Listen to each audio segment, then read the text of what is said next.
Allah created the human being in struggle. لَقَدْ خَلَقْنَا الْإِنسَانَ فِي كَبَدٍ. This life actually isn't about happiness. I mean, we all have moments of happiness. But even when nothing is wrong in your life, when nothing is wrong, everything's okay. There is no human being sitting here or anywhere on the planet that just doesn't have any negative thoughts or isn't unhappy about something, even when everything is perfect. Because there's no such thing as perfectly happy in this life. When you have everything, you still wish you have something else. And when you have everything, you say, I wish I had this sooner. Why couldn't this happen last year? And when you have the best vacation, I wish it would never end. God, can't you just be happy? No, I can't, because I'm human. Because Allah says, أَمْ لِلْإِنسَانِ مَا تَمَنَّى. Human beings can't just have what they wish. That's not what this life is for. And the thing with TikTok is how to be happy. 20 million views. Watch this and you will be happy. Happiness in 3 seconds. Oh my God. Humanity's running after one thing, which is what? Happiness.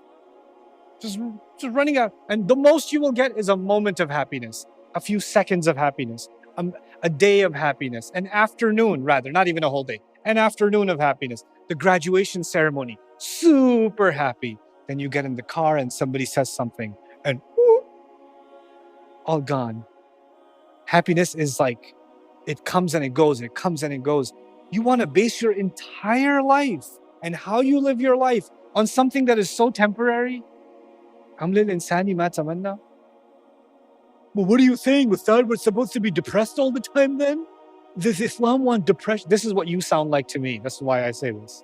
This is my voice for you. It represents you. Well, Islam actually describes that happiness is a byproduct. It's not a goal. It's a byproduct. When you're cooking the food, the smell is a byproduct. When you're living a life of purpose, then joy, you'll have more moments of joy as a byproduct. And by the way, and when you don't have moments of joy, you won't be devastated.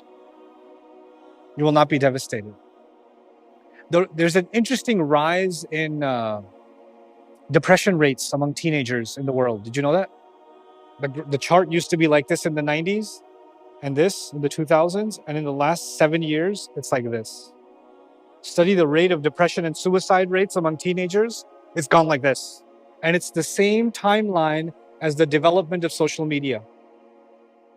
As social media became more and more personalized, teenagers became more and more depressed. And why? What is the relationship?